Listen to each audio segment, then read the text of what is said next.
presento de derecha a izquierda. Pablo Trapero, director. El Rulo, ya lo conocen.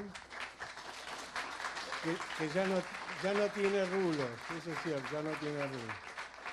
Y Federico Esquerro, que bueno, hizo de actor en ese momento, ha sido el director de sonido de todas las películas de Pablo y ha debutado como director cinematográfico en la última Historias Breves.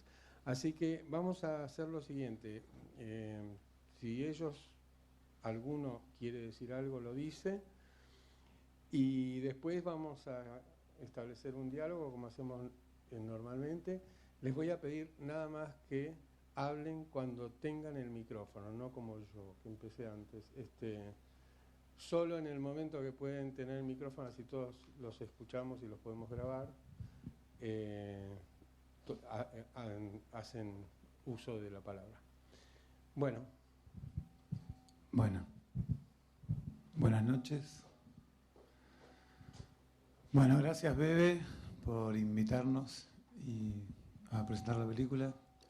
La verdad que hacía muchos años que venía por la FUC, cambió bastante, como... Bueno, ustedes no saben porque la conocen así, pero cambió bastante. En el lugar en el que estamos ahora, era el lugar original donde empezó la FUC en el año 91. Mi matrícula es 91212, o sea, soy el alumno 212. Y la verdad que apenas me llamó Bebe, me encantó la idea de volver acá a charlar un poco con ustedes, y me han cambiado hasta cómo está la sala, que es muy distinta, muy simpática, muy moderna. Quedé con, no sé, puedo hablar un montón de cosas, si quieren les dejo un poco a los chicos que los saluden. Muchas gracias por venir esta noche, por estar. Por suerte no me enteré de los problemas técnicos, así que lo que vi me pareció que se vio más o menos bien, así que no era una película filmada en Panavision, por lo tanto, si bien se pierde mucho en esta calidad, algunas de las cosas ya venían de fábrica. Pero bueno, si quieren les paso un poco acá la palabra a mis colegas y después charlamos. Hola, ¿qué tal? Buenas noches a todos. No soy alumno de la FUC, no tengo número de matrícula, tampoco soy alumno tal, y soy el ex Rulo de Mundo Grúa. El ex, ya se darán cuenta todos ustedes. Realmente feliz de estar acá en la FUC, feliz porque yo no conocía la FUC. Y he escuchado hablar tanto de la FUC, tanto, que para mí cuando Pablo me llama y dice, ¿querés venir a ver a una charla que tenemos? Digo, pero por supuesto, le digo. Así que estar acá es un sueño después de, ¿cuánto hace Mundo Grúa? 15 años que la empezamos a filmar. Y conocer a ustedes, ¿no? Futuros, que quizás con algunos de ustedes laburo, no se olviden de mí. Esta charla, Bebe, no te la cobro. Pero demen de morfar, no hagan como Trapero. No, Trapero es una persona que quiero mucho porque es el hijo de mi amigo, un amigo ya de 50 y pico de años. Hoy le contaba a Bebe. Así que a Trapero lo conozco de antes de que nazca. Y bueno, feliz de que me haya convocado para esto. Como muchos sabrán la historia, yo no soy un actor, no era un actor, ahora sí. Tenía un taller de electricidad del automóvil, me ganaba la comida con ese taller, y hasta que vine Frankenstein, le digo Frankenstein porque creo este monstruo, ¿viste? Y me convocó para hacer un cortometraje, el primero para mí. Y fue mi primer paso en el cine, ¿no? Una experiencia que pasé, que viví, que disfruté, porque no entendía, no sabía nada de lo que es filmar algo, ¿no? Yo anterior a esto era un ex músico de una banda de rock en la década del 70, y era la única experiencia que tenía como artista, ¿no? Como de estar arriba de los escenarios. Y bueno, con él aprendí a esto de actuar, ¿no? Él me enseñó mucho, me dio las primeras herramientas. Y bueno, como les decía hoy, y esto no lo digo como diciendo hoy que gran actor, nada, contento porque yo gracias a Mundo Grúa, o mejor dicho, gracias al negocio, hoy llevo 24 películas hechas. Así que muy feliz de estar con todos ustedes. Y lo dejo con el atorrante de mi hijo. Bueno, buenas noches. Nada, que empiecen pronto las preguntas. Nada más decir que es un placer estar acá y como cerrar un poco una vuelta de la película. Yo estaba más o menos donde deben estar ustedes, en segundo año, tercer año de acá de la facultad, cuando empezamos a hacer la película. Pablo recién había egresado, más o menos. Y bueno, Casi no nos conocíamos. no nos conocíamos muy poco. Claro, se ve que, no me acuerdo, creo que el primer acercamiento fue Musalupi, que era profesor mío o algo así. ¿O no? Claro. Claro.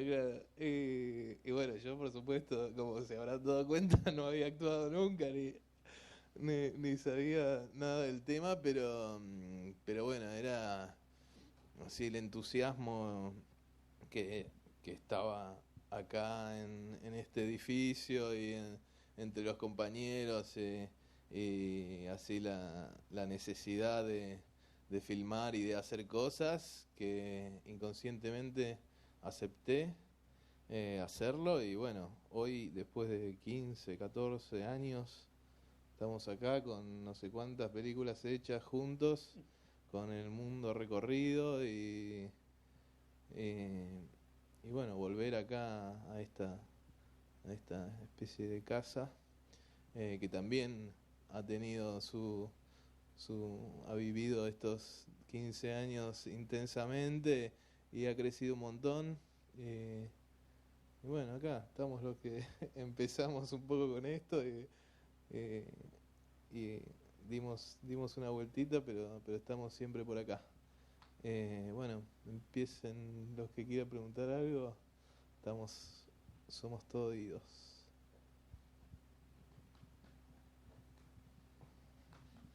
El primer valiente, vamos. Un tema, tiren. ¿Saben qué feo? Ah. Una pregunta. Acordate que hay que esperar el sistemita. ¿A qué se dio tu decisión de hacer la película en blanco y negro? Bueno, aprovecho y te contesto un poquito antes, porque el corto tiene bastante que ver con eso.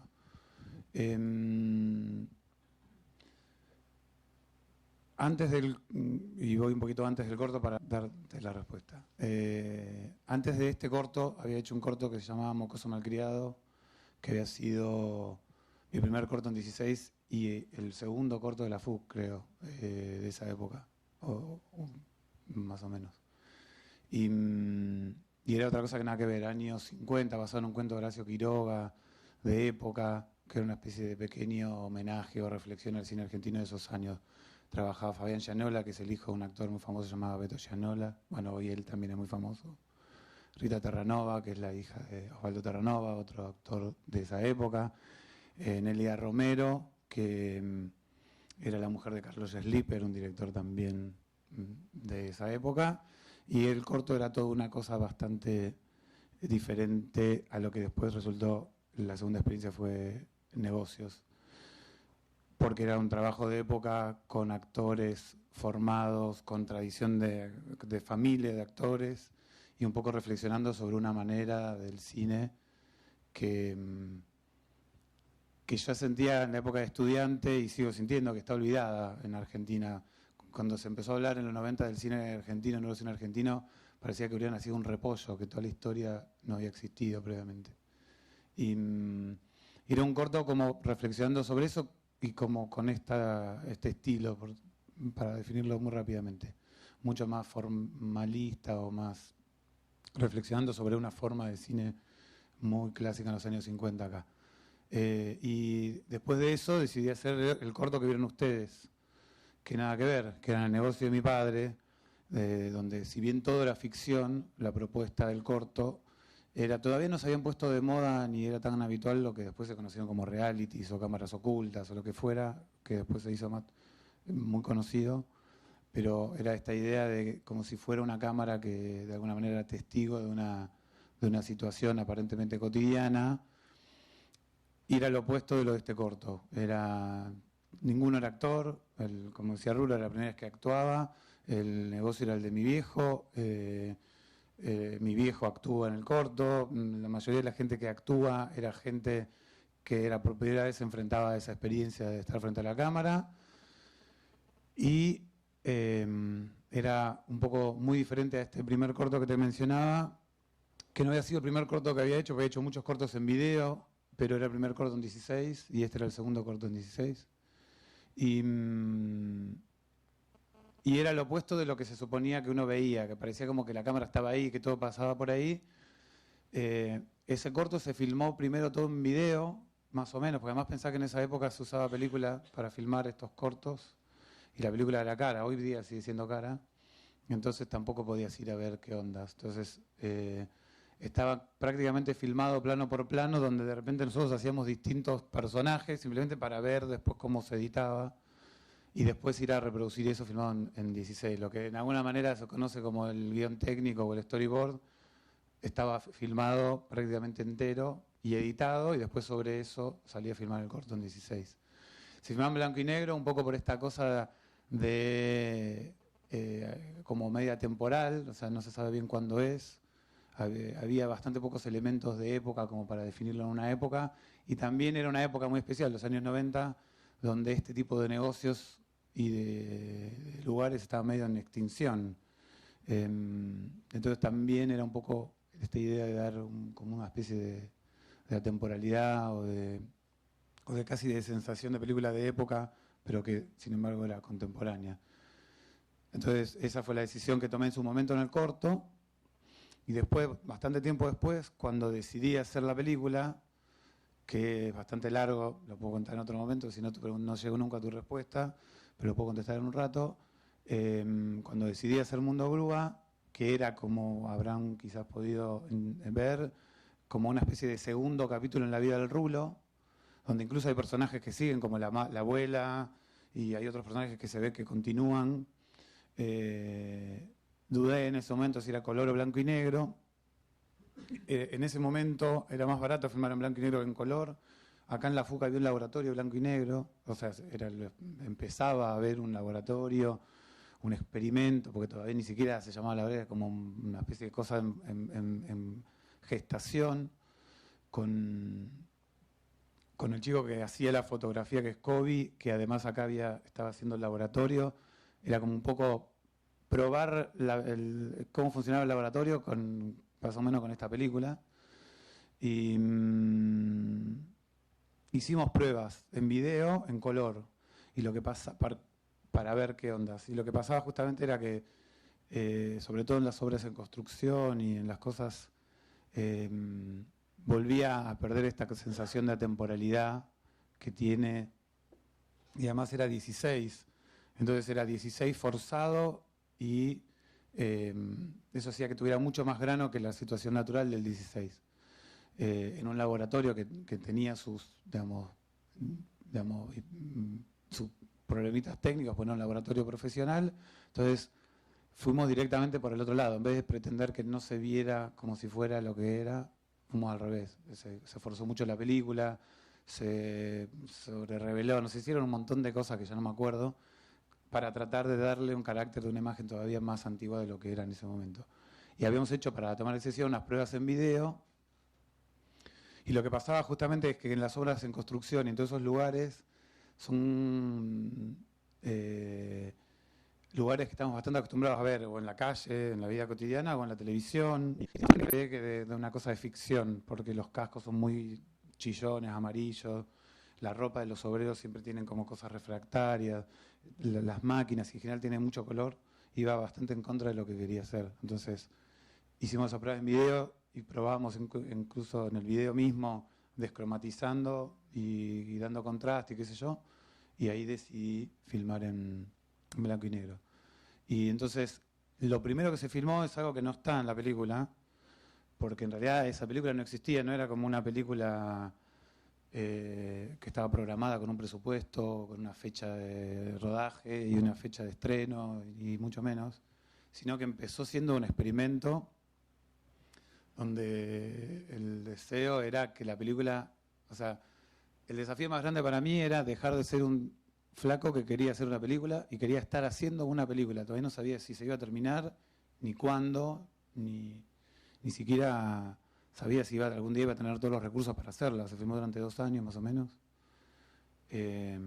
Y se hizo un material que se filmó acá a la vuelta, bueno, acá a la vuelta no, en una sede que antes era la vuelta de la FUC, antes estaba en Piedras, había otra sede, y era muy cerquita de la universidad, donde está la Universidad de la UADE, que ahora son un montón de esos edificios, antes era uno solo, y uno de ellos, de los que se empezó a construir después,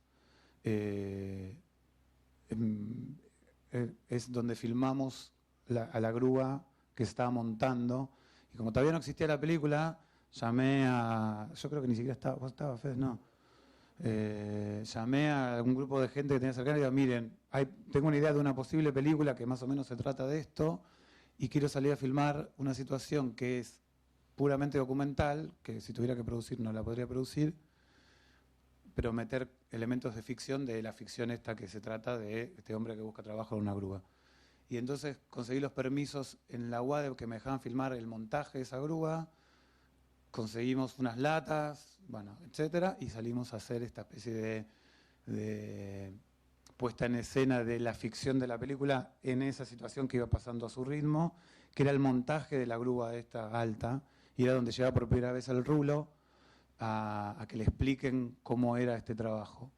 Ese material se filmó de manera, digamos, documental, porque nosotros armábamos nuestra ficción con el fondo de la grúa y todo lo que sucedía, y con ese material salí a buscar más ayudas y financiación, pero después se perdió.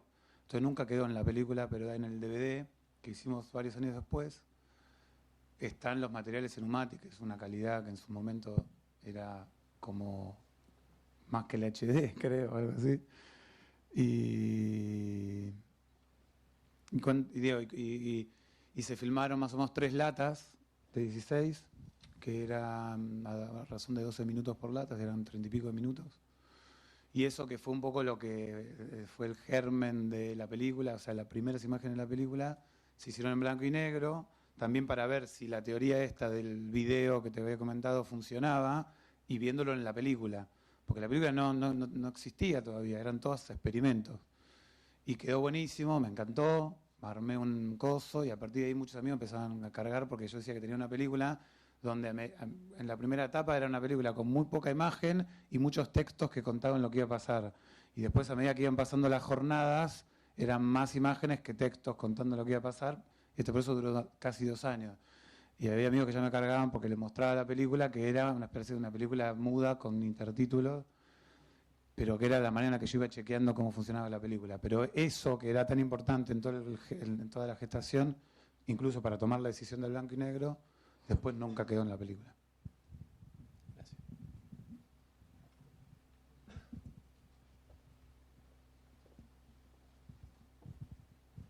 Hola, ¿qué tal? Quisiera saber cómo fue el trabajo en la dirección de actores, teniendo en cuenta que trabajaste con un actor protagonista que de muy poca experiencia, y también para el actor cómo fue trabajar en su primer largo. Mira, como decía recién en relación al corto,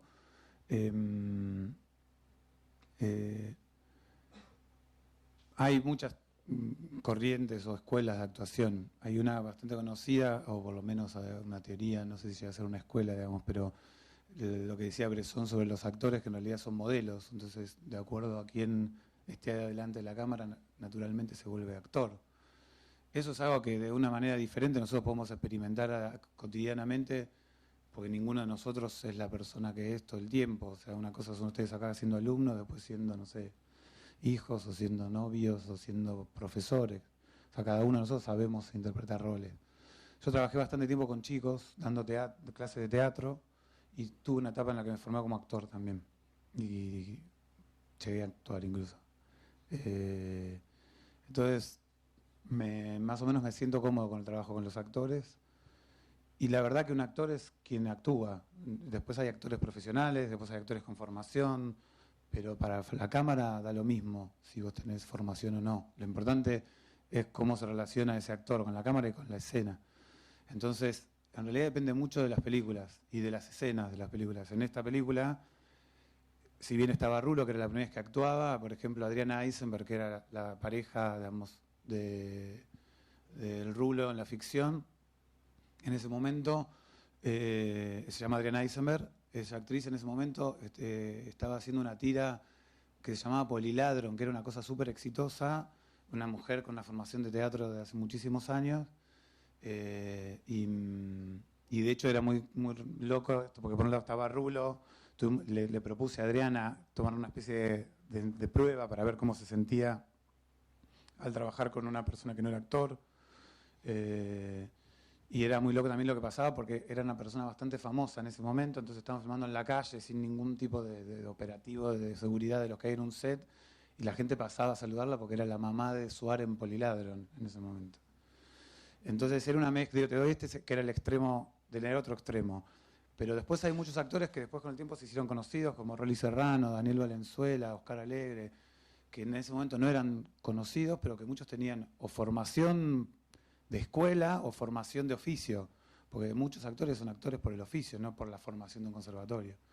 Entonces era un grupo muy variado de actores. También Federico era la primera vez que actuaba, y como conté al pasar, fue por el parecido físico que le vi de haberlo visto en el bar de la FUC. Me acerqué y le dije, che, estoy haciendo una especie de película donde hay un tipo que se parece a vos, y me gustaría que hagas del hijo. No nos conocíamos, de verdad. Y era el otro extremo. En el caso de Rulo, ya habíamos una experiencia del corto, más o menos sabíamos cómo nos sentíamos trabajando juntos, pero principalmente lo más importante cuando trabajas con un actor que no es profesional o que es actor por primera vez es que tenés que también, hay mucho trabajo de intuición, hay mucho trabajo de confianza mutua, pero sobre todo se trata de pedirle al actor que no tiene tantas herramientas algo cercano al personaje. O sea, no puedes pedirle a una persona que no tiene mucha experiencia que haga algo que es lo opuesto a lo que es. O sea, es que tu personaje se amolda bastante a lo que el actor te puede dar, y el actor te da mucho para que el personaje también se enriquezca de lo que la persona tiene para dar. Entonces, en el caso de Luis, ya habíamos hecho un poco una experiencia en el corto y ya habíamos establecido cierto código, pero por supuesto que no es lo mismo un corto de 20 minutos que una película de 1 hora y pico, pero nos había servido para conocernos, para que Rulo pierda el miedo a la cámara. Había una cosa que además, como lo notaron, el Rulo es muy locuaz, entonces, bueno, cómo hacer para los silencios y las famosas charlas de cómo medir los tiempos, bueno, etcétera. Entonces, pero eso también era según las escenas. Había escenas donde cuando trabajaba con Adrián era una manera de trabajo distinta a cuando trabajaba con Fede, porque esto pasa siempre, por más que trabajes con actores todos profesionales, cada actor tiene su método, su historia, sus necesidades. Lo más importante es tratar de entender qué es lo que busca el actor y no siempre darle lo que busca el actor, porque si le da lo que busca el actor está seguro, y si está muy seguro a veces no funciona. Está bueno que haya un poco de tensión. Entender cómo darle seguridad, pero que a la vez pueda tener un espacio de cierto riesgo, de vértigo. Entonces, cuando tenés esa mezcla de actores, si más o menos lo podés organizar, eso siempre está presente, porque el otro no sabe si le va a dar el pie a tiempo, si se va a parar en la marca correcta, si va a contestar con esa línea o va a tirar cualquier cosa. Entonces, esa mezcla siempre enriquece mucho las escenas. Y también eso hace que, en general, por lo menos en mi caso, me gusta filmar mucho más de lo que sé que voy a usar. Entonces, terminaba la escena y me miraban diciendo, ¿qué hacemos? Le digo, ustedes sigan, hasta que no se corta, no hay corte. O sea, la escena sigue. Entonces, también cuando tenés actores como Rulo, que puede improvisar, o que puede seguir, o que puede probar, también un actor que quizás está más acostumbrado a un texto y a otro método, se anima a alargar un poco y a aflojarse. Entonces, varía mucho, mucho. En esta película varió mucho, por lo que te digo, que había actores muy diversos. Y es fundamental la confianza entre el actor y el director. Si vos no confías en tu actor, se nota. Entonces tenés que trabajar en tu confianza en el actor, porque no todos los actores reaccionan igual frente a los mismos estímulos, y lo mismo al revés. Si el actor no confía en el director, también hay como esa tensión, y en muchas películas se nota que eso pasa también, o en algunas escenas. Entonces, eso por suerte teníamos confianza y ganas de enfrentar ese desafío, entonces eso ya te da fuerza para cualquier quilombo que pueda venir después. Bueno, por supuesto la experiencia que tuve filmando primero el corto y después el largo fue hermosa. Hermosa porque yo me metía en un campo totalmente desconocido. Yo ni siquiera vi pasando por ahí cómo se filmaba una película. Yo la primera vez que vi una cámara de cine es cuando empezó a filmar Pablo el corto. Y ahí empecé a tomar las primeras herramientas o armas como actor. Y voy a dar un ejemplo para poder explicar cómo uno se fue moviendo. Yo tenía una escena en el corto donde yo encendía un cigarrillo. ¿Y qué hacía? Encendía el cigarrillo y no solamente lo encendía, sino que lo explicaba. El papá de Pablo era Martín en el personaje. Martín, me voy a encender un cigarrillo para... Y Pablo me dice, ¿para qué lo contás si todo el mundo te está viendo? Digo, para que se den cuenta que estoy encendiendo un cigarrillo. Pero no hace falta que lo explique si lo ven. Y así me fue dando cuenta que la imagen hablaba por mí. Y que no hacía falta que diga nada si todo el mundo estaba viendo. Claro, no me daba cuenta que se estaba filmando y que era una imagen que se iba a ver. Esas fueron cosas que fui aprendiendo, ¿no? Aprendiendo a escuchar al otro. Bueno, la improvisación creo que es nata. Pero yo siempre decía que no era actor. Hasta que me di cuenta que yo siempre fui actor. Nada más que era un actor no profesional y un actor sin formación. Porque me he dado cuenta que el actor es un artista. O, mejor dicho, vamos a dejar eso de artista porque me parece muy grande. Hace arte. Y el arte tiene que ser nato, tiene que ser de uno, tiene que ser creativo. Porque si un actor se hace a través de la formación, deja de ser un arte. Pasa a ser una profesión como el abogado, el ingeniero, el médico, que estudiando se hacen. Yo he conocido muchas personas que fueron a conservatorios, grandes profesores y siguieron siendo de tablón. Pero sí es bueno el estudio, porque esa persona que es nata como actor puede perfeccionar su labor. Cosa que yo hice después de Mundo Grúa, después de haber grabado una novela en Telefe, donde me sentía, claro, con nada de formación, no tenés experiencia, no podés hablar, no podés. Y empecé a tomar clases de teatro. Y he tomado 3 o 4 años de clases de teatro. Y haciendo teatro a su vez. Y así también filmando películas, así también haciendo televisión. Y era lo que decía un poco Pablo, ¿no? A través de esto uno va adquiriendo experiencia, se va dando cuenta de muchas cosas. Yo me fui a filmar una película, por ejemplo, en Chile. Una película que se llama La fiebre del loco, la pasaron el otro día en el Inca. Y una cosa era filmar con Pablo, porque con Pablo teníamos confianza. Era el hijo de mi amigo, yo con él teníamos un trato muy amistoso. Y otra cosa es filmar con un tipo que te contrataba, te decía, te pago tanta plata, con un director que no me conocía ni lo conocía. Entonces ya la responsabilidad era otra. Yo con Pablo me sentía más libre. Había confianza. Yo sé que metía la pata y él no me decía nada, si no me explicaba, mirá, Rulo, acá tenés que, te sería bueno esto. Y así fui aprendiendo a moverme con las cámaras. Yo miraba mucho, preguntaba mucho también, no sé si te acordás, qué lente estás usando, cuál es el plano, desde dónde me tomás, hasta dónde. estoy cerca, estoy lejos, se me ve mucho, el primer plano, aprendí lo que era el PP, el PPPP, y cantas PP, ¿viste? Claro, y hoy lo cuento, me río, me divierto, y cuento muchas anécdotas de esas que hoy las pasamos muy bien. Una de las preguntas que le hice una vez cuando estábamos filmando Mundo Grúa, che, Pablo, ¿quién va a ver esta película? Y él me miró con una cara como diciendo, ¿por qué me preguntás esto? ¿Qué estoy haciendo? Macana, ¿qué estoy haciendo? ¿Qué es una película blanco y negro, sin ningún actor conocido, famoso? Y me miró como diciendo, no me mandó al carajo, porque no sé. Me pareció eso.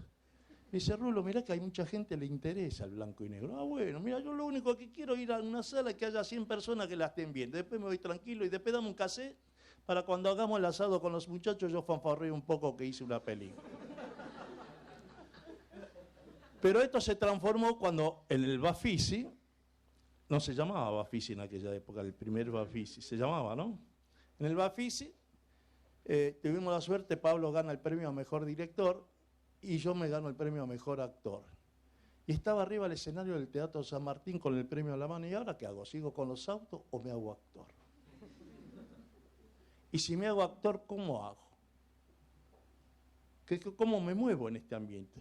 Pablo me tiró estaba en un bar, no me acuerdo dónde.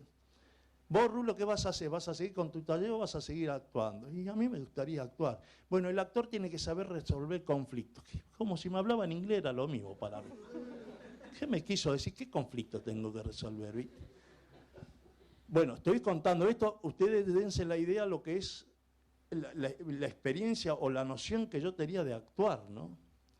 Pero como yo decía, no sé si lo dije antes, yo tenía experiencia en el escenario, esto de actuar para un público, porque yo era músico. Tuve muchos años viviendo de la música, hasta que, bueno, empezó a venir la malaria, empezó a pasar hambre, dije, bueno, hay que laburar ahora. Y así fue cuando me puse primero un taller de radio y televisión, bueno, no sé, todos los laburos, hasta que terminé en un taller de electricidad de automóvil. Y vino Frankenstein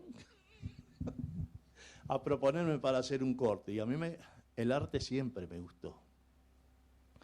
Así que bueno, fue el que me abrió. Yo siempre digo que a mí, negocio, Mundo Grúa, Pablo Trapero, no me abrió una puerta, me abrió un portón. Y feliz porque hoy estoy viviendo de esto, la estoy pasando bien. Yo le contaba a Bebe antes, le digo, ¿sabés lo que era ir a los sedes de filmación, ir con las uñas llenas de grasa? ¿No? No tenía ropa, no sabía cómo todo chibudo. Y hoy no, hoy duermo hasta las 11 de la mañana. Me tomo el café con leche tranquilito. Si me llaman, ¿cuánto plata hay? Realmente me ha cambiado la vida, ¿no? Me ha cambiado la vida en lo que es lo laboral y en lo que es... pero creo que sigo siendo el mismo tipo. Nada más que ahora me conocen más. No sé si está respondida la pregunta. Bueno, yo cuento un poquito también mi experiencia, mi primera experiencia como actor. Mi caso es... por ahí otro más, así éramos todos casos diferentes, ¿no? Bueno, el Rulo que venía de otra actividad, bueno, después Adriana que era una estrella, digamos, de la televisión, una mujer con un montón de trayectoria, y después, bueno, Dani Valenzuela y Rolly, que eran tipos que a lo mejor no eran tan conocidos en el momento, pero que eran actores de formación. Y mi caso era particular porque yo no tenía absolutamente ninguna formación, ni tampoco delirios de ser actor, ni nunca, sigo siendo muy vergonzoso, nunca fui una persona así histriónica, ni mucho menos,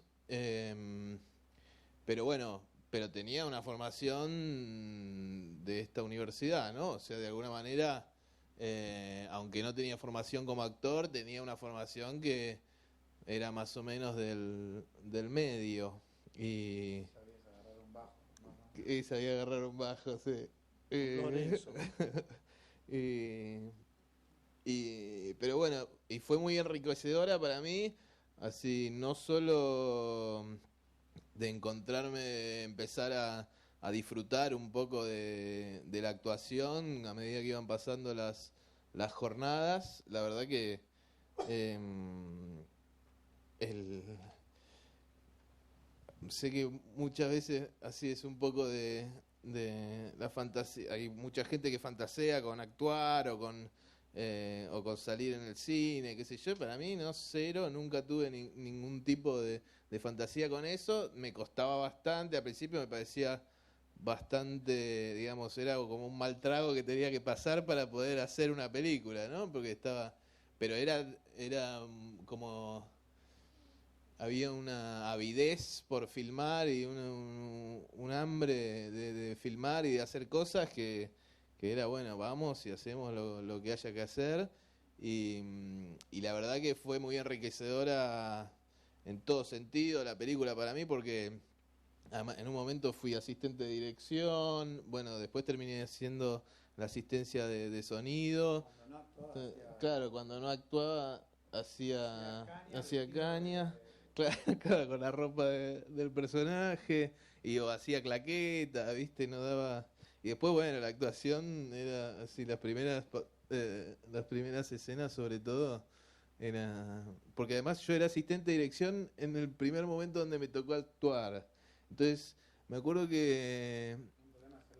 Sí, claro, habíamos dicho bueno, no, ensayemos. Yo le decía, mirá, Pablo, que yo nunca actué, estaría bueno que ensayemos para que vos estés seguro. Yo no me tengo nada de confianza, no sé, viste, no me sale, no me gusta. Me encanta compartir la experiencia de hacer la película, pero estaba muy inseguro y decía, bueno, me gustaría que ensayemos como para que vos estés tranquilo de que yo doy lo que vos necesitás, de que es lo que vos querés. Y Pablo me decía, sí, sí, vamos a ensayar, pero hagamos unas escenitas ahora de no sé qué.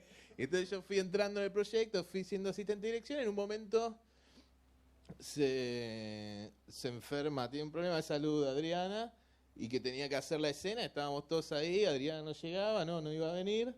Y yo como asistente de dirección tuve que tomar la determinación de hacerme actuar a mí mismo, ¿no? Che, bueno, ¿cuál es la cobertura del día de hoy si se cae Adriana? Y bueno, la cobertura es que yo actúe. Y ahí dije, la puta madre, y empecé a tomar whisky. ¿Qué escena fue, te acordás? Y creo que fue la que yo llego a la noche y el Rulo está durmiendo. Es el día de hoy que veo esa escena y que me acuerdo de los nervios que yo tenía y de la borrachera que tenía, además, porque me bajé media botella de whisky no sé, en 5 minutos.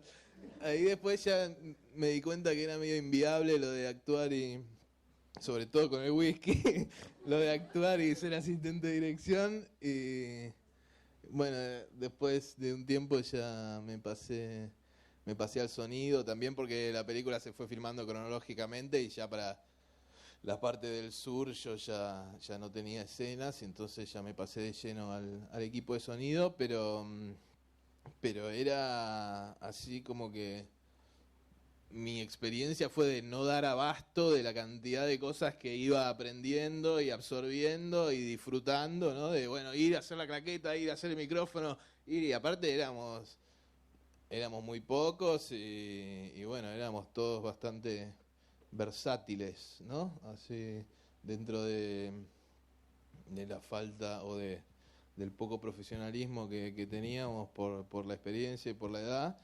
Y hacíamos todos un poco de todo y se disfrutaba mucho eso también, como estar, para mí que siempre que mi mirada estaba puesta en vivir del cine, en ser una persona del cine, primero como sonidista o como técnico en algunos otros rubros, y bueno, y ahora empezando a dirigir.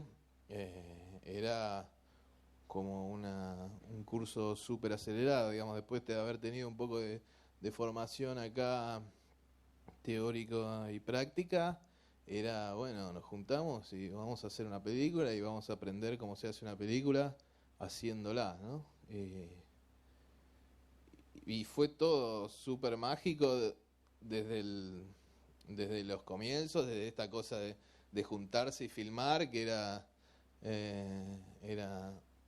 un placer, un disfrute y un esfuerzo muy grande, pero después todo que los procesos que se iban completando, todos eran experiencia nueva y todos muy gratificantes para mí de ver la película, primero estar en la filmación, que bueno, que muchas veces es como el momento en el que uno considera más central, pero que la verdad es que es un momento que pasa bastante rápido, no sé, bueno, en este caso no, porque filmamos como 2 años seguidos, pero era como los fines de semana, bueno, cuando se podía, después hicimos algunos bloques en época de vacaciones y eso, como filmábamos un poco más de días seguidos, pero después vivir todos los procesos para mí fue muy importante, ¿no? Proceso de montaje. Pablo había montado una productora hace poco que habían hecho Pizza Birra Faso, que también era un lugar que tenía una fuerza, así una ebullición creativa importante. Eran los primeros sistemas de edición en computadora también, ¿no? Era todo un aprendizaje así violento, de mucha información para ir digiriendo. Y lo mismo bueno, después yo que seguí con el sonido, ¿no? También ellos tuvieron un estudio que fue uno de los primeros estudios de acá, uno de los primeros Pro Tools de la Argentina, que yo empezara a manejarlo, que la imagen no se podía digitalizar, entonces se corría con un cassette de VHS que hacía, que remoteaba desde la casetera VHS, ponía play y hacía que empiece a andar la computadora, todo muy defectuoso, ¿no? Pero todo eso fue muy enriquecedor. Ver también, aprender el montaje, que la verdad que para mí es la clave de esta película, ¿no? Es una película que había mucho material filmado, que había como no había un guión y un rodaje bien planificado y corto y concreto y pensado, la película se iba haciendo literalmente cuando se iba filmando. Y se iba construyendo, se iba reescribiendo los guiones, se paraba un rato, se editaba, se pensaba, y todo ese proceso para mí como estudiante en ese momento fue increíble, y además ir viendo que los resultados eran buenos, ¿no? Porque ves la película que se va armando y que al principio es un conjunto, así un montón de material que no se termina de ordenar y de repente se van cortando, se van apareciendo como buenas conexiones entre, mirá cómo pega esta escena con esta escena, o cómo pega esto, y se fue haciendo realmente la película. Y bueno, y ni hablar de después toda la parte, ¿no?, de estreno y eso, que yo me acuerdo que era así. Yo nunca se me ocurrió que la película se iba a estrenar, o que se iba a estrenar como mucho en el Cosmos, en las salas esas que eran en esa época las salas que pasaban así películas bien alternativas o poco comerciales o cinearte. Y después estrenamos en Santa Fe Callao, que en su momento era como decir el DOT ahora, no sé cuál es ahora, pero era una sala enorme y que ahora ya está cerrada, ¿no? Pero que era una sala muy grande y muy importante para el circuito comercial. Y bueno, todo eso fue nuevo y fue hecho de cero por nosotros. Bueno, ni hablar de los festivales, todo después fue como un delirio y todos eran cosas que uno sentía que no tenían precedentes, o que tenían muy pocos precedentes, o bueno, obviamente, ¿no? Uno siempre piensa que uno es el primero que hace las cosas, pero realmente era una cosa que, por lo que dicen, digamos, por lo que dijeron los otros, los críticos y lo que sea, era una cosa que era bastante nueva y fue fue un disfrute así total, ¿no? Que coincidió con eso, la etapa de que uno más tiene más ganas de aprender, más capacidad de aprender, y esto era una máquina de producir conocimiento, ¿no? Que uno iba adquiriendo de a poco. A ver, yo... Para aprovechar las locaciones o todas las locaciones que tuviste, como por ejemplo, no sé, la Plaza de Mayo, un montón de caballos que fueras, lugares que igual te llegaban a ¿Los produjiste en qué sentido? ¿De llevar los caballos? No. No llevamos los caballos. Tampoco llevamos los tubos esos al acueducto en Comodoro Rivadavia. No, mira, esta película tenía como centro... cuando la película se terminó se hablaba mucho del realismo y todavía se sigue hablando del realismo. Por supuesto que no es una película de ciencia ficción, pero para mí era todo un gran absurdo la película, de principio a fin, porque el mundo que narraba era absurdo, el mundo de alguien que a la edad del personaje de Rulo no tiene que hacer con su vida es absurdo, es más o sea, pensado para la ficción, pertenece más a la ficción que a la realidad. Un tipo que trabajó toda su vida no puede no tener trabajo a los 50 años. Entonces todo era ese punto de partida, el absurdo y, digamos, como una realidad un poco más fantástica. Entonces todas las locaciones y los lugares y todo tenían que tener esa especie de cosa de ensoñación y de extrañamiento. Desde la grúa en adelante, todos los decorados o los lugares tenían que tener esa sensación un poco de bizarra o como de tensión.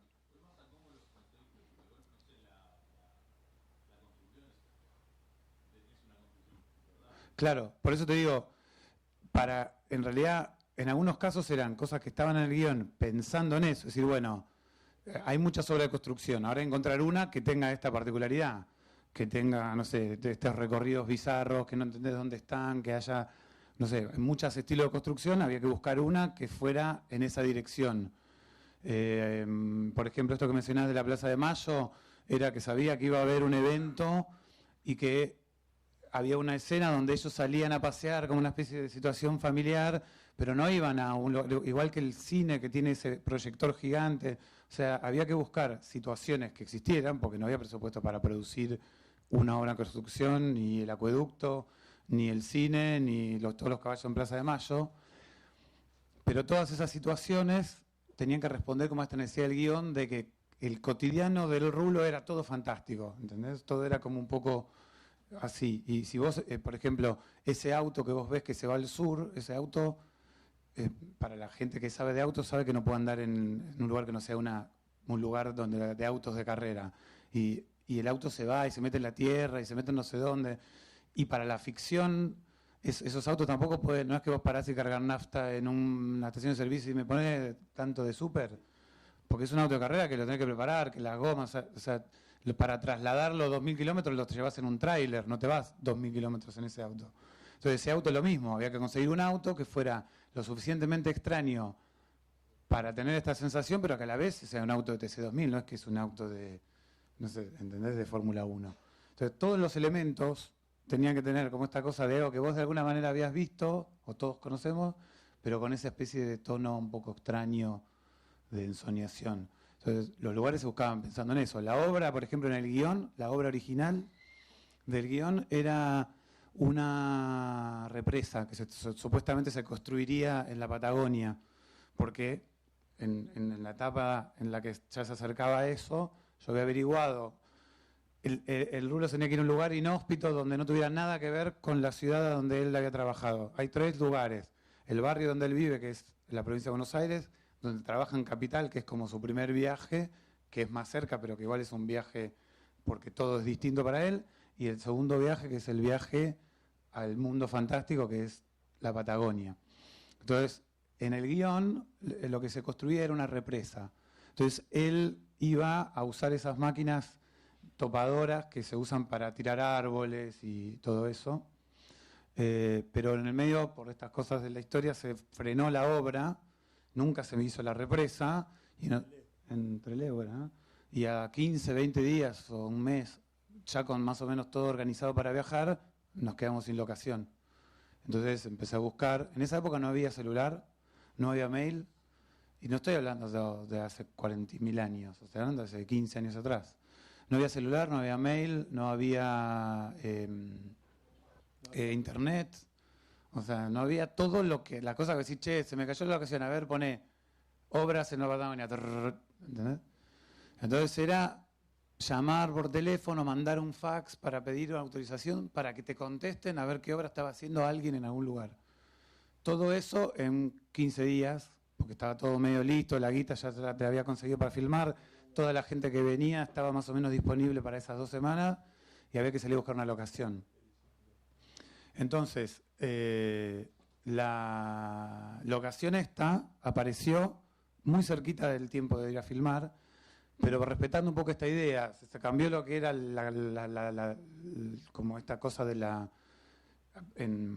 para construir esta represa iba a haber toda una locura de tirar árboles, de explotar cosas, era una cosa así media de guerra y de maquinaria muy pesada.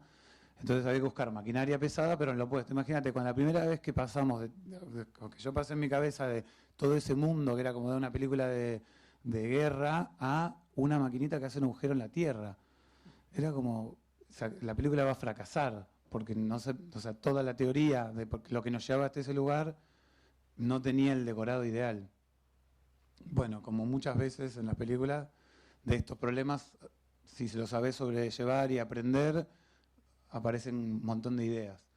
Y apareció esta locación que era todavía más marciana, porque era la Patagonia más llana de todas, donde la obra era absurda, porque era una maquinita haciendo un agujero para poner unos caños en el medio del desierto.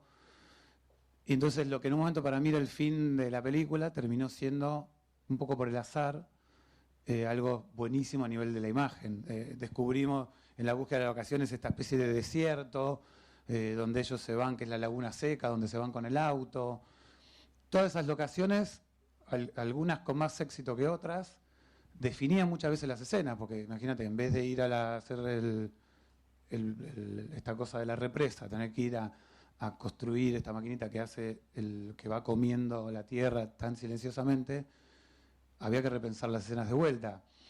Pero, digamos, había, por un lado, este aprendizaje que mencionaba Fede, de ir aprendiendo de la película, pero por otro lado, digamos, si no tenés cierta convicción, o sea, si no tenés mucha convicción, o sea, no podés llevar adelante todo este absurdo, porque frente a este tipo de situaciones, se te cae una locación, si no estás seguro de lo que querés contar, podés perder la película si no tenés la locación, o si te enfermó el actor y no tenés un plan B. Entonces, había algo en el germen de Mundo Grúa que era que cualquier absurdo que nos pasara iba a complementar el absurdo de la película, de la historia. Entonces había que dejar la película abierta, la historia abierta, a que nosotros, yo estaba invitando a un montón de gente a que me siguieran y tenía que sonar convincente para convencer, como decía Fede, no es que yo ya había hecho películas y además todo era un poco para el escepticismo, porque por un poco lo que decía Rulo, una película en blanco y negro filmada que se revela en un laboratorio que no es profesional, con todos nosotros que en ese momento nadie tenía demasiada experiencia, entonces todo era para desconfiar. Entonces había algo de la convicción que hacía que la gente siguiera, dije, bueno, vamos. Cuando pasaba esto, se cayó la locación ideal y yo tenía que convencer a mi equipo que lo que para mí había sido ideal, que era la super represa, ahora era una maquinita que hacía un agujerito en la tierra, me miraban diciendo, pero este está loco, le da lo mismo la obra fantástica, super megalómana, y pasa al cosito que hace agujeros en la tierra. Entonces, tenés que tener una guía. Y sobre todo, para responder tu pregunta original de la locación, las locaciones junto con los actores son tu imagen. Entonces, la imagen de la película y cómo un actor actúa de bien o de mal también tiene que ver con el entorno y cómo se relaciona con el espacio. No solamente es lo bueno que es diciendo lo que tiene que decir en el momento que lo tiene que decir, sino es cómo ese actor está parado en un escenario, cómo todo lo que conforma un escenario dialoga con tus actores en la escena. Entonces es fundamental la elección de una locación. Y después, ya con el correr de las películas y de la experiencia, muchas veces me ha pasado de tener que parar un rodaje por la falta de la locación. Sí, bueno, pero por un departamento tengo que parar la locación, el rodaje. Bueno, y a veces sí, porque el departamento tiene que tener determinadas características. Entonces, por un lado, te podés acomodar como a ciertas cosas y por otro decir, no, esto si no es así, va a ser difícil remontarlo visualmente. Lo que tenés que entender es como qué es lo que te va a dar la imagen, qué es lo que te va a dar esa locación a nivel dramático, para que si no aparece, poder salir a buscarlo. Pero en esta película, a diferencia que en otras películas, estaban las necesidades de guión, y esas necesidades de guión se ponían a prueba con lo que encontrabas en la realidad. Cuando macheaban era perfecto, y cuando no, había que repensar la escena para lo que habías encontrado. Pero todo lo que ves tenía un diálogo permanente con cosas que iban pasando o que podíamos ir encontrando. Pero a la vez es un poco contradictorio, suena contradictorio, pero fundamental. Si vos no planificás, el cine, por más improvisación que pretendas, es el resultado de un trabajo de planificación. Después vos podés dejarte un espacio para decir, bueno, me muevo para acá, me muevo para allá, le digo al actor que se mueva un poco, pero vos no podés llegar a un lugar donde no sabés dónde vas a filmar, dónde vas a poner la cámara, dónde se va a parar el actor, qué van a decir y hacia dónde va. O sea, el margen de improvisación depende mucho de la forma de trabajo, pero siempre responde a una planificación previa, que muy pocas veces la planificación puede ser, llego a un lugar y veo qué hago, porque ese veo qué hago significa que probablemente no tengas la ropa del actor o no tengas, no sé, los elementos previstos para que esa cosa que se te acaba de ocurrir pueda llevarse a la práctica. De hecho, a veces cuando se escucha a directores de muchos años, muchas formaciones, que han hecho películas con de mucho presupuesto, se suele escuchar que tenés mayor capacidad de improvisación cuando la película es mucho más grande, porque tenés los elementos más cerca. Se puede decir, bueno, tengo un camión lleno de ropa de todos los colores, entonces voy a agarro y ahí elijo. Pero cuando vos tenés pocos recursos, no es tan fácil improvisar. Esto que les contaba del corto filmado en video, para después filmar en 16, el Mundo Bolúa, no había tiempo de filmar todo en video para filmar en 16, pero había cosas que o se hacían en foto. En esa época tampoco había cámara digital, entonces las fotos era imprimir en papel. O se dibujaba una especie de cosa en una hojita que parecía una especie de guión técnico. Entonces, ese balance entre ir a descubrir la película y ir a construir la película es algo que es igual de diferentes maneras, con más presupuesto, con menos presupuesto, con más experiencia, con menos experiencia. Pero la imagen se basa siempre en cosas similares. Bueno.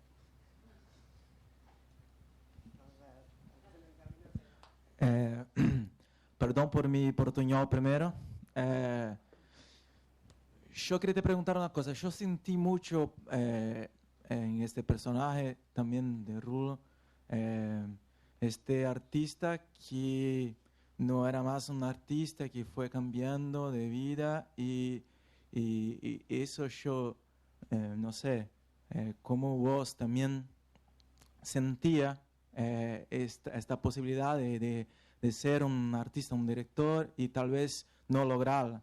Y entonces, ¿qué hay de vos en el personaje de Rulo? Bueno, no sé, no tengo mucha distancia, no hago ese ejercicio formal de poner mis ideas en los personajes, pero seguramente lo debo hacer inconscientemente. Pero a diferencia del personaje de Rulo, yo no tenía nada para perder. Si la película no la terminaba, lo peor que podía haber vivido era haber hecho una película y haber aprendido un montón de cosas, como decía Fede. Era muy diferente a esta época, por muchas razones. Si bien no pasaron muchos años, han habido muchos cambios de época, de tecnología y de muchas cosas. Entonces, la verdad que en mi caso, yo sigo pensando igual. No, o sea, ¿qué puedo perder haciendo lo que más te gusta, que es filmar una película? Que salga mal. Bueno, tendrás que hacer otra y que salga mejor. O sea, esa fue mi manera de pensar desde que agarré la cámara por primera vez. Si no haces una experiencia que salga mal, no hiciste ninguna por el miedo a no hacerla. El miedo o las angustias que son naturales en este trabajo es lo primero que tenés que olvidar, porque es lo primero que te paraliza. Entonces, si yo pensaba en el final del camino, no lo podía ver, no sabía lo que era una película terminada. Sabía lo que era una película en el cine de otro, pero no una película en la que yo tenía que, casi de manera, digamos,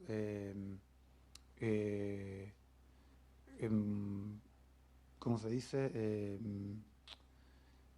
De enajenado, tratar de enajenar al resto y decir, créanme en algo que yo tampoco sé cómo va a terminar.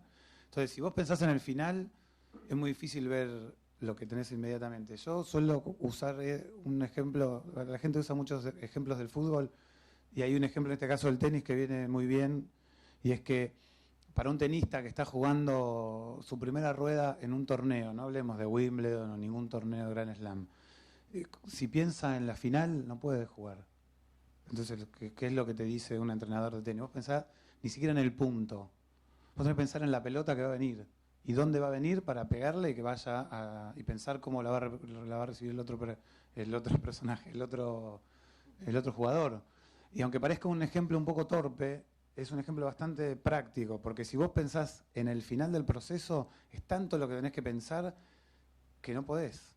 No podés, incluso por más que tengas un equipo gigante que te ayude a pensar en la gama de colores con la que le vas a pintar el cordón al zapato que está en que lo tenés que decidir.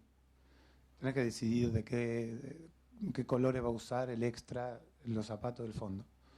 Ahora, si pensás todo a la vez, no podés pensar una cosa por vez.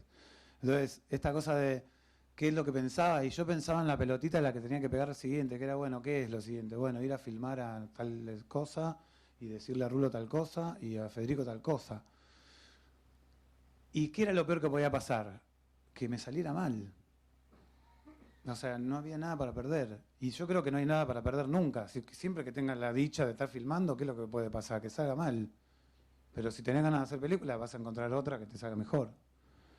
Entonces, era diferente a lo que le pasaba al personaje de Rulo en ese sentido, porque el personaje de Rulo, en la ficción, era un tipo que a los 50 años se da cuenta que todo lo que construyó se le cayó. Y acá yo era un pibe que recién salía de la facultad, que no tenía nada para que se me caiga. O sea, digo, era todo para... Cualquier resultado era una buena experiencia.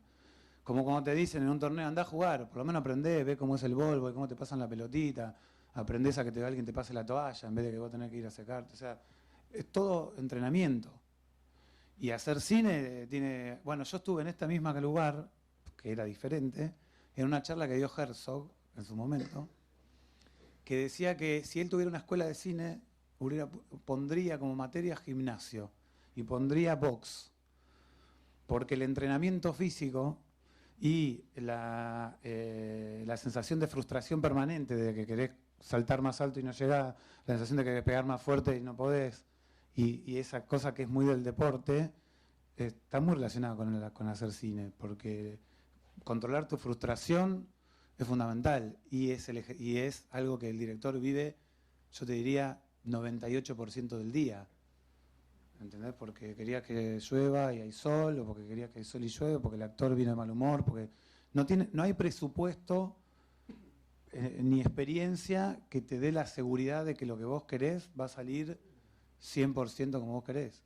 Porque hay personas, digamos, que lo van a hacer por vos. Y te lo puede contar, y después decís, bueno, por eso hay gente que hace animación, habla con los que hacen animación, y te dicen, habían soñado hacer un movimiento, no sé qué, y necesitan una ciudad de computadoras para procesar ese movimiento acá. Me decís, pero ¿no era que la animación sí todo se podía todo? No, tampoco. Entonces digo, si pensás en el final del camino, te frustrás antes de empezar. Entonces yo ahí no pensaba en eso. Pensaba en que, bueno, vamos filmando, vamos viendo, y fuimos pasando de ronda. ¿Entendés? Pasamos la primera ronda, pasamos la segunda ronda, y fue así. En un momento llegamos a la final y la película terminó en Venecia. Y fui a Venecia y ganó 3 premios, y mi vida hizo como la de un tenista que gana un Grand Slam. Entonces, cambió de casi de un día para otro. Pero si yo hubiera planeado hacer esta película pensando en ganar Venecia, que es imposible de saber, seguramente, capaz nunca lo habría terminado, no sé.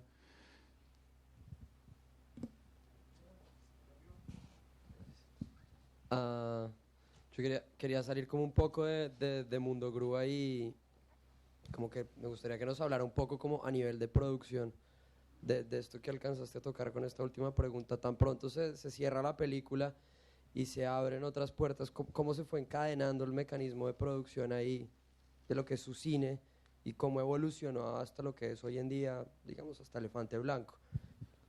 Bueno, Es voy a tratar de sintetizar. Es extenso, pero algo, una noción. Para hacer un poco rápido, porque dimos quizás por sobreentendido cosas que capaz no quedaron muy claras de cómo fue Mundo Grúa. Mundo Grúa se filmó con un equipo muy pequeño. Yo había presentado el guión de Familia Rodante a varios concursos, sin suerte. De esta experiencia del corto surgieron dos ideas de dos películas. Una era Mundo Grúa y otra Familia Rodante.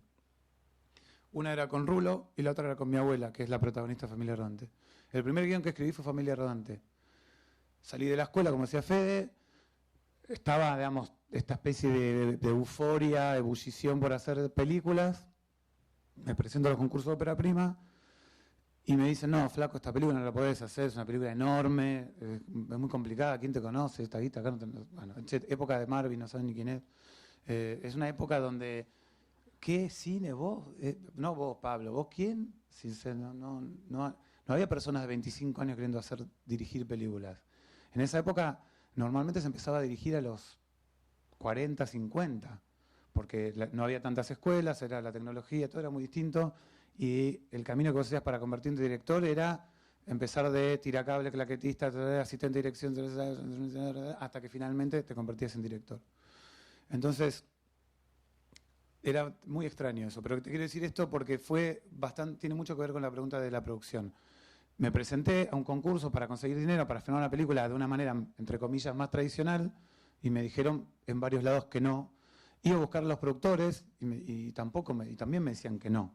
No, ¿por qué querés hacer esta película? No sé qué. Y ahí empecé a pensar lo que en un momento dije al pasar, cómo dejar de ser un tipo que quería hacer una película y estar haciendo una película. Y entonces ahí aprendí algo o practiqué algo que ya había aprendido acá en la escuela de cine, que es, y que bueno, es un debate histórico, cuánto de la producción es la escritura de la película. O sea, cuánto la manera de producir y escribir la película, lo que decía Fede. Hacer cine no solamente es dirigir, hacer cine es poner un farol, es actuar, es estar en un equipo de gente que piensa en cine. Y eso es una manera de producción, no solamente cuánto presupuesto tenés, sino cómo pensás las películas. Entonces, las películas se pueden pensar de muchas maneras y cada manera te ofrece o te pide una manera de producirse.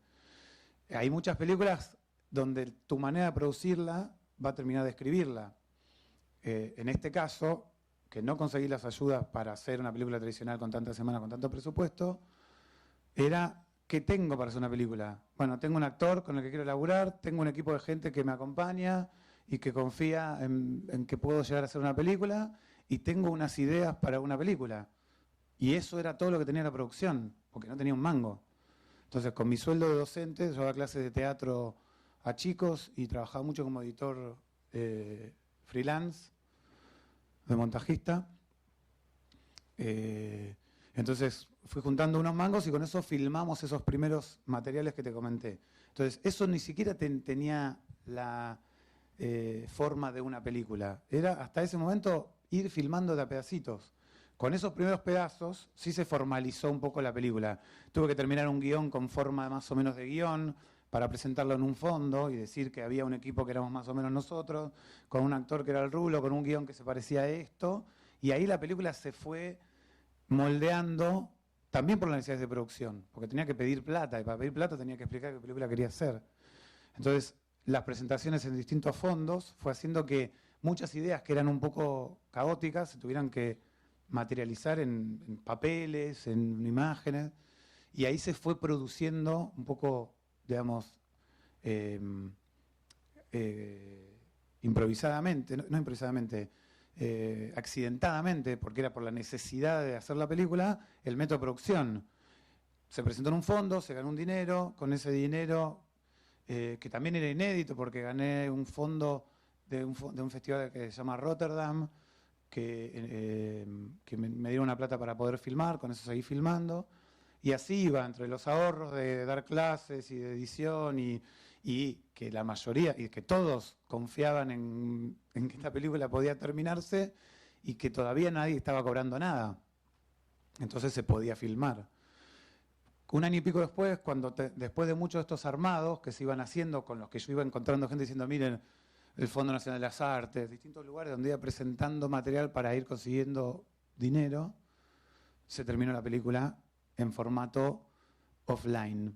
En esa época, bueno, es demasiado largo todo, pero en esa época vos te transferías el material a entonces el offline era una cosa, era como ver una cosa en internet con un nivel de compresión, con un píxel así, no se entendía nada, no se veía nada. ¿Qué beta, no? Umatic Low Band, que ni saben lo que es. Bueno, entonces digo, con eso era tratar de convencer a la gente de algo que se veía horrible, se escuchaba horrible y que era imposible realmente. Hasta que apareció Lita Stantic, que es una productora que muchos de ustedes deben conocer, que había sido productora de películas de María Luisa Bember y una mujer muy respetada en ese momento, que vio el germen vio la película terminada y pudo ver qué podía pasar con la película terminada. Entonces, yo ya había llegado con la última energía y el último dinero que había conseguido a terminar la película en el formato offline.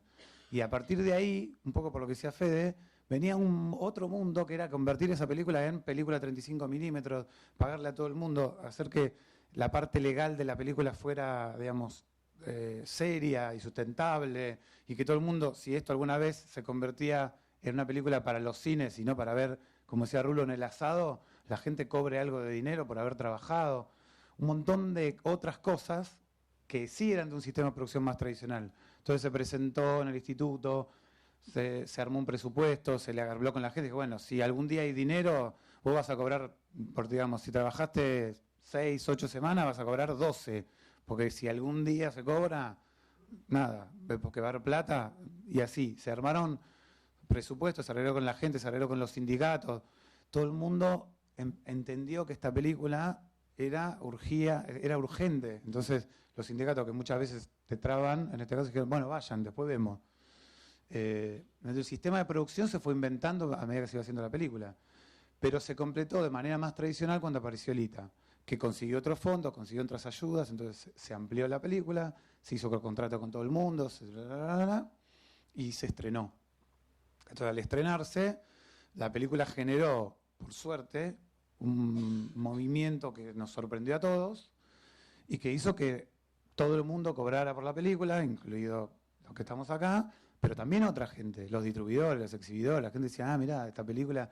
Ahí empezó a verse que había un tipo de cine como ese, que no solamente era para las escuelas de cine y para los locos, sino que había otros locos que pagaban una entrada. Entonces el exhibidor se animó a programar después otras películas.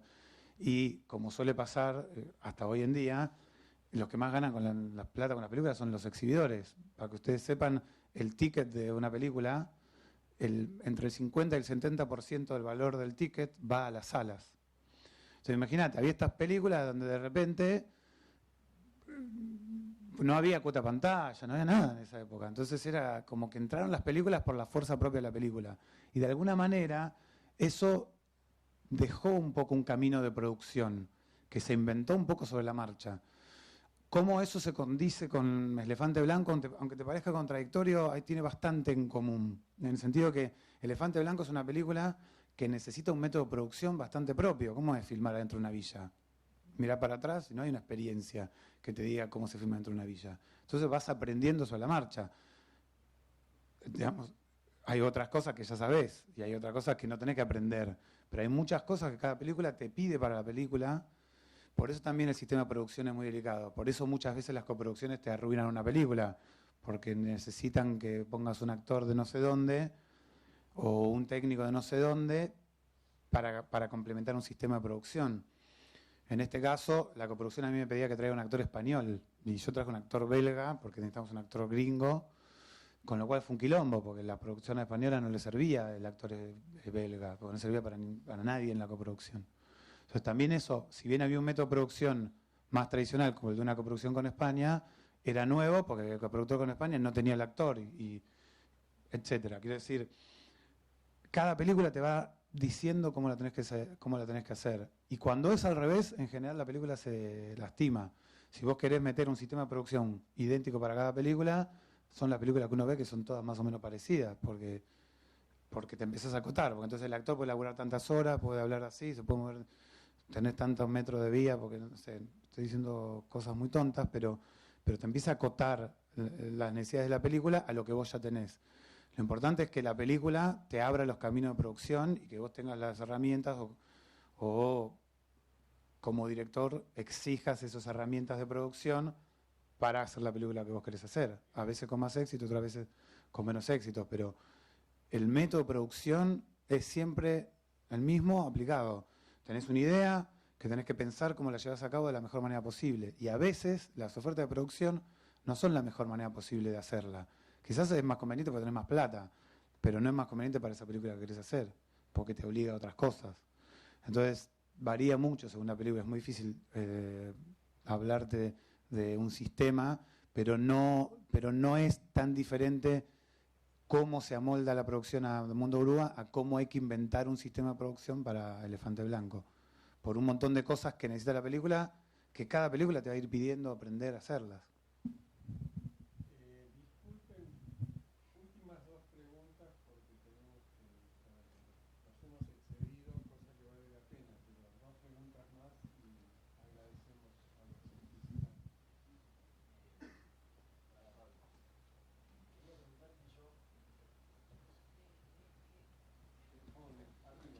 Hola. Quería preguntarte, hablando de negocios, ¿cómo fue esa experiencia desde el punto de vista como director y todo lo que genera, la formalidad que genera desenvolverse bajo ese cargo en relación con trabajar, bueno, también decías tu abuela, creo, con tu familia, digamos, con tu padre, cómo es desenvolverte en la dirección de actores, esto que hablábamos de actor no profesional, pero además que es un actor no profesional, que es tu padre o tu abuela? Bueno, en ese caso fue una experiencia también muy linda y lo seguí después en algunas películas, ya después cuando estaba haciendo pelis, porque yo vengo de una familia que tiene nada que ver con el cine. Como contaba Rulo, mi viejo tiene un negocio de repuestos, mi vieja era maestra, mi familia no tiene nada que ver con este universo. Entonces, para mí, invitarlos a actuar, en vez de que vengan a ver una filmación, que es lo más aburrido que puedes hacer a alguien, decir, quiero decir, vení, y pobre hombre la pasa horrible porque no ve nada, está esperando, parado, o sea, 15 minutos dura la excitación por ver un rodaje. Entonces, yo le proponía a mi viejo que actúe, ¿entendés? Y era una manera de compartir un universo diferente de una manera más práctica, de decir, bueno, mirá, ¿querés ver cómo se hace una película? Vení, vamos a hacer este corto. Te lo digo un poco así al pasar, pero era bastante así. Es muy difícil explicar cómo hacer una película con la gente que hace cine acá, en una universidad. Imagínate cómo le explicás a alguien que no tiene nada que ver. Cuando yo empecé a estudiar cine, no solo en mi familia, muchos le decían, voy a estudiar cine, ¿vas a ser actor? Te decían. No, quiero dirigir. ¿Qué es dirigir? No, hay un tipo atrás de la cámara. Hoy, digamos, voy al supermercado y el flaco del bonaerense, o sea, ya hay la conciencia de que hay un director. Mucho más que hace 20 años atrás. Bueno, el director era un tipo desconocido en esa época. Claro, exacto. Sí, tengo sí. ¿Sabés que me puede sacar la foto de cumpleaños de 15 de mi sobrina? ¿Qué tiene que ver esto? Pero de verdad era muy distinto en esa época. Entonces, de alguna manera, estas experiencias, al margen de, te puedo dar un montón de otras explicaciones más formales, pero sería más aburrido y más largo, en lo cotidiano era una manera de estar juntos con gente, porque a la larga el cine no es lo que vos ves de la película terminada, lo que hablábamos antes, es lo que vos hacés de tu vida cotidiana. Vos te levantás, vas a escribir un guión, después vas al set, después vas a la sala de montaje. El cine no es, como tampoco es, volviendo al ejemplo del tenis, no es la final de tenis. El chabón va, le pega la pelotita todo el día y después vos lo ves en la televisión y decís, wow. Pero es otra cosa lo que vive. Y acá es lo mismo. El cine no es la película terminada, como la foto del diario del que ganó el Grand Slam. El cine todos los días. Entonces también es importante con quién hacer las cosas. Esto que decía Fede, éramos un grupo. Yo todo lo que hice en distintas etapas, también lo hice gracias a la gente que me acompañó. Porque si no tenés un equipo que te entienda y que te acompañe, no lo puedes hacer. Entonces, en este caso, yo con todos ellos tenía el factor de la confianza ganado, que es un trabajo muy importante que tenés que hacer como director con el actor. Darle seguridad, tranquilidad, y guiarlo. Acá mi viejo le decía, dale, papá, vamos. Y me decía, bueno, ¿estás seguro? Yo no sé actuar, no tengo idea. Pero aunque parezca contradictorio, había un guión escrito, había diálogos escritos. Entonces nos sentábamos a la noche, Rulo te puede contar, de repente en la casa de mi viejo, a leer un guión donde era, hola, buen día, ¿cómo estás? Bien, ¿y vos? ¿Qué hay para comer? Son unos diálogos que decís, ¿y eso tenían que ensayar? Y sí. Y se filmaba el ensayo, después le mostraba el ensayo y decía, ves, no digas 3 veces bien y vos, etcétera. Entonces, según el actor, hay muchas maneras de trabajar. Cuanto menos experiencia tiene el actor, es más recursos que tenés que mostrar. Che, mirate, mostrarle. Hay actores que si vos les mostrás, se ponen nerviosos, no les gusta verse. Para los actores que no tienen formación, lo mejor que puede hacer es que vean material, para que entiendan un poco más. Entonces, en el caso de mi viejo, mi familia, me decían, bueno, si vos querés, yo lo digo así. Y así íbamos haciéndolo. Pero había mucho trabajo formal previo, de ensayo, de ir al lugar, de charlar, a ver, vos cómo dirías tal cosa, cómo le negociás el precio de una bobina. Y le diría así, bueno, no, pero esa negociación que en la vida real dura 35 minutos, para ver cuánto le paga por eso, tiene que durar 35 segundos en la escena. Pues si no, la película, el corto de 20 minutos es una película. Y eso que en la vida real tiene su gracia, de 30 minutos de una conversación sobre cuánto vale una bobina, en una película es un embole atómico. Entonces tenés que convertir esos 30 minutos en 30 segundos que parezcan reales y cotidianos. Entonces ensayás, vas probando, a ver cómo te sentís cómodo diciendo esto, a ver, decí esto. O sea, es todo lo contrario de lo que después percibís, que parece que estaba por ahí y que la cámara hizo rec y grabó. O sea, hay material y pruebas y todo lo demás. Entonces, con mi familia era lo mismo que después es con un actor profesional, con la ventaja, pero que después apliqué en las otras películas de otra manera, que de muchas cosas de las que hablaban ellos sabían más que yo. Y eso como director te pasa siempre.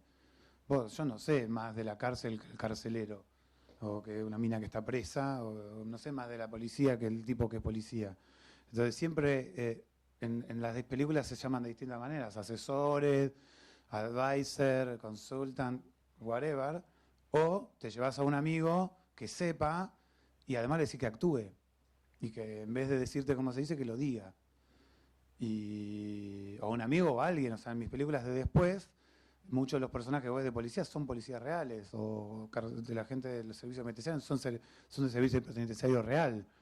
Después lo ves en la película que sale con los afiches en la calle y uno piensa que son todos actores del Actors Studio y que tienen una formación para eso. Pero están mezclados. O sea, en Carancho hay escenas donde vos tenés a Darín, que es un actor extraordinario, con una formación increíble, y el tipo que tiene enfrente, con Federico, o el tipo que tiene enfrente, que era como Rulo, contó la primera vez, tipo la primera vez que entraba al set, y tenía un diálogo con Darín. Entonces, de eso siempre salen cosas para trabajar. Y en general, también necesitas que el actor confíe en vos. O sea, si Darín no confiara en que yo puedo ponerlo frente a un tipo que es la primera vez que actúa, me dice, flaco, no me hagas perder el tiempo. Entonces, es como un trabajo de complicidad que lo es, te doy los dos extremos, en un punto con Rulo y en otro punto con Darín. O sea, si no tenés esa complicidad, no funciona. Y esa complicidad a veces sale y a veces no sale. Y si no sale, la película tiene que hacerse igual, ¿entendés? Entonces, eso es lo mismo a que hablamos de producción en cuanto al método de trabajo con los actores. Se va moldando según la necesidad del guión.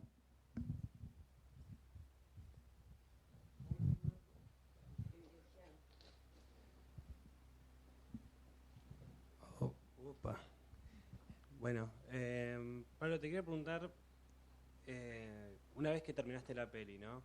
y la peli empezó a funcionar, a caminar sola. ¿Qué onda con toda la gente que te ayudó?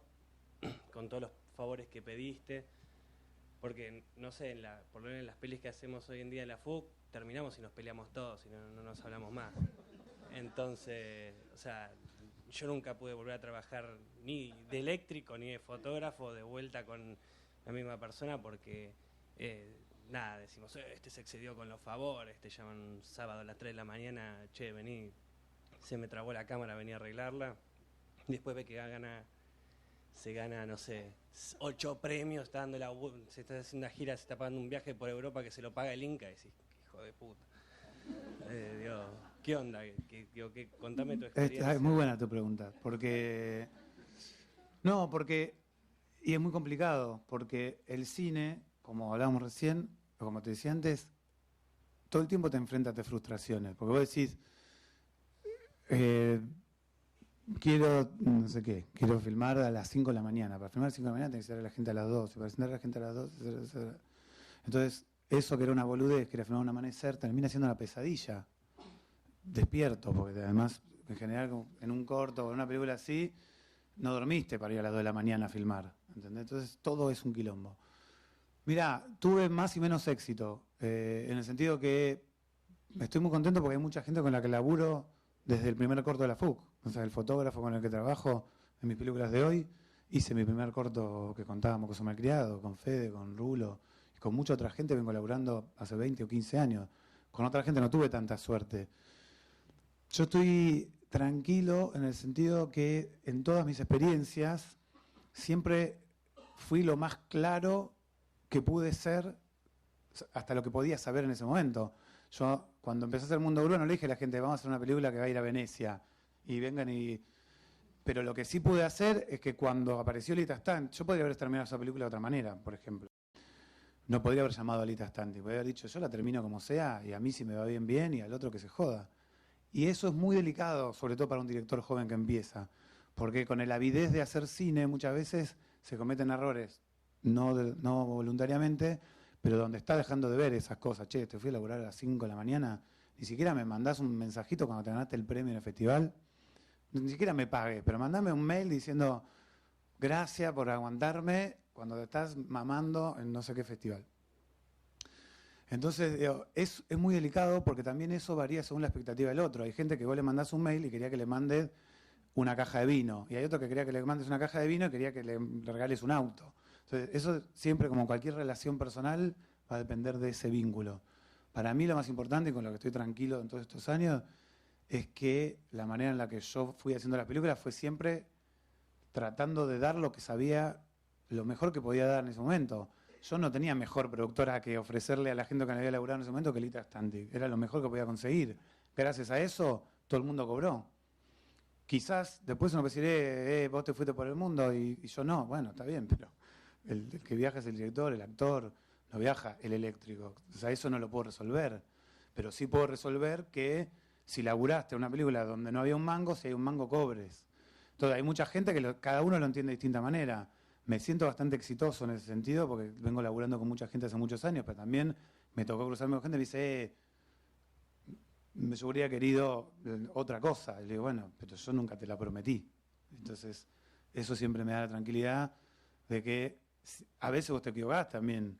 Pero eso lo aprendí desde los cortos, porque en los cortos vos sabés que decís, che, si todo lo laburé se lo va a llevar el director o el actor. ¿Qué le das al técnico para que esté contento? Y por lo menos que la pase bien, que se sienta parte del proyecto.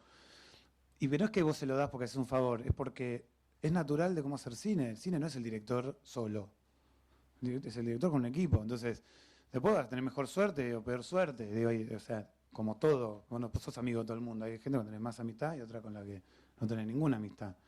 En un set donde tenés 70 personas o 20, o sea, imagínate lo que cuesta convivir con tu pareja, con la que hablas todos los días de los quilombos que tenés, o sea, o con un amigo que conoces hace 20 años y un día no te llamó o no te qué decir, este hijo de puta, no sé qué, y con un técnico que conociste y que después tenés esas cosas en una película que vivís 6 semanas que parece que es como el viaje egresado, es único, nunca se va a repetir, y después terminó y la vida sigue.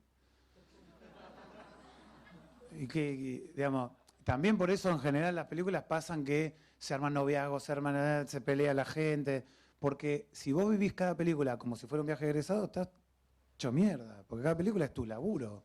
Entonces la tenés que vivir con toda la energía, el amor y la pasión que quieras, pero sabiendo que terminó el rodaje y no sos ni Gardel, ni Lepera, ni nadie. O sea, viene el montaje, y después del montaje viene el sonido, y después del sonido viene, y después encima, si te va más o menos bien, viene la promoción, que es la cosa más torturante que te puede pasar, que decir 80.000 veces lo mismo que ya dijiste, y que ya no lo querés decir más. Entonces, no termina nunca esa sensación de que todo el tiempo te vas a encontrar con gente. Entonces un periodista un día no lo contestaste con buena onda, porque contestaste 25 veces la misma pregunta, y yo dije, ¿este qué mierda se piensa que me contesta así? Y no sabe que está cansado. O sea, siempre eso en el cine es tremendo. O sea, hay una cosa que nunca se puede presupuestar y que es una de las cosas más difíciles, que es el humor. ¿Cómo presupuestas si un tipo está de mal humor? Y llegó de mal humor al set. Y tiene que hacer una escena donde se está cagando de risa. Y ese tipo se acaba de separar. ¿Cómo haces? Entonces digo, entre esos dos humores, estoy dando el ejemplo más extremo, hay un millón de cosas. El eléctrico que viene sin dormir y que tiene que irse a las 2 de la mañana a colgarte un farol en el piso 15. Te va a pedir la última hora extra, cuando hay plata, te va a pedir la última hora extra, el enganche, la comida, la merienda, el desayuno, la vacación. Y está bien, si hay plata y la película tiene esos recursos, es la regla. Entonces, las reglas no sé, es muy difícil, pero con Mundo Grúa, digamos que el saldo fue bastante positivo. La mayoría de la gente se quedó satisfecha, nos seguimos viendo muchos de ellos, con algunos seguimos laburando muchos, con otros seguí laburando en un par de películas y después no tanto, pero entre Mundo Grúa y el bonaerense, digamos, sobrevivieron unos cuantos en el camino, y entre Mundo Grúa y Elefante Blanco también. Entonces, pero bueno, pero también tuve experiencias no tan felices de gente que esperaba algo y que no sé, capaz no se lo di.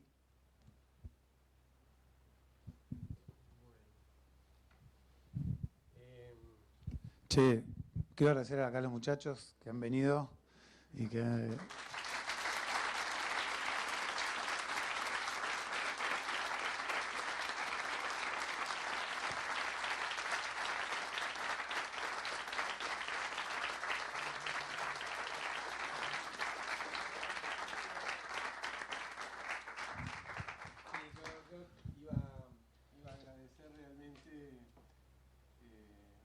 Hay una onda muy solidaria y muy amorosa, digamos, de parte de ustedes, con todos nosotros. No puedo dejar de decir lo siguiente. Pablo empezó, que yo recuerde, porque fue alumno mío, como montajista. Él fue montajista de uno de los cortos del primer Historias Breves. Y siempre fue un tipo que, bueno, que sí, que lo que se proponía era filmar, y participó en las películas que dieron vuelta a la característica, lo explicó muy bien, la característica de producción y de creación del cine en la Argentina. Y, no sé, estamos todos como muy orgullosos y muy contentos de que hoy hayamos podido compartir este espacio y hayamos penetrado un poquito en el interior de cada uno de los que hablaron. Así que muy agradecido y será hasta la próxima. Bueno, gracias, Bebe. Gracias a Manuel también, que es el fundador de todo este delirio de la FUC. A María Marta, a los Santos, bueno, toda la gente que imagino que debe andar por ahí. Bueno, dejo acá la despedida a los muchachos.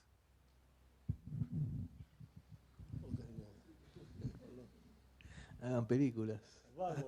Hagan películas todos. Bueno, gracias. Realmente muchas gracias, de verdad. Una alegría. Yo a Federico hacía rato que no lo veía.